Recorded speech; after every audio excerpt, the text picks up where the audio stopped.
অপরাধী কি করে তা আমরা বুঝতে পারছি না। হবে আমাদের সিলেটে ভূমিকম্প নয়, আমরা আজকের এই ঘেরাও আমরা সেই 19 জুলাই বন্দরবাজার বিএনপির যে সমাবেশ হয়েছে, এমদাদ ভাই সেই সাক্ষী।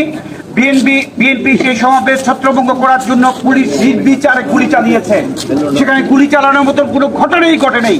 আমাদের সাংবাদিক বন্ধুরা যারা এখানে ছিলেন, এখানে অনেকে সেদিন ছিলেন, সেদিন গুলি চালানোর মতো কোনো ঘটনাই সেদিন ঘটে নাই। বিএনপির পক্ষ থেকে কোনো ককটেল, গুলি কিংবা কোনো ধরনের মারণাস্ত্র ব্যবহারই করা হয়নি। তারপর নিরস্ত বিএনপি নেতাকর্মীদের উপরে পুলিশ গুলি চালিয়েছে। সেই গুলি 98টি গুলি লেগেছে আমাদের প্রাণের প্রিয় তুরাবের শরীরে। তিনি মৃত্যুবরণ করে তার রুহের মাগফিরাত কামনা করছি। সেই দিন থেকে আজ অবধি আমরা রাজপথে বিভিন্ন কর্মসূচি চালিয়ে যাচ্ছি। এই কর্মসূচি আমাদের চলবে যতদিন পর্যন্ত আমার তুরাবের যে 18 জন আসামি আছেন, তার এজাহারভুক্ত যে 18 জন আসামি রয়েছেন, সেই 18 জন আসামিকে যতদিন পর্যন্ত গ্রেফতার করা না হচ্ছে ততদিন পর্যন্ত আমরা আন্দোলন চালিয়ে যাব। আমরা বারবার বলতে যাচ্ছি, আমাদের দাবি কোনো অযৌক্তিক দাবি নয়। আমাদের দাবি হচ্ছে কি, আমাদের ডকুমেন্টারি দাবি।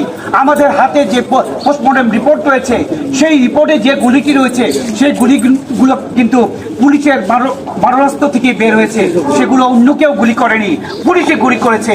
সেই দস্তগীর, এসপি আকবর আলী শেখ সহ যাদের বিরুদ্ধে মামলা আছে, সেই 18 জনকে আপনারা আমাদের আইনের আওতায় আনুন, নতুবা আমরা যে এই রাজপথ ছাড়বো না। আজকে অবস্থান কর্মসূচি, কালকে প্রধান উপদেষ্টা বরাবরে আমরা জেলা প্রশাসকের কার্যালয় থেকে স্মারকলিপি দিব এবং আরো নতুন নতুন কর্মসূচি এসে পুলিশ প্রশাসনকে জানিয়ে দিতে চাই, সিলেটের সর্বস্তরের সাংবাদিকবৃন্দ এক রয়েছি, এক থাকবো। তোরাবের যতদিন পর্যন্ত বিচার না নিশ্চিত হচ্ছে ততদিন পর্যন্ত আমরা রাজপথেই থাকবো।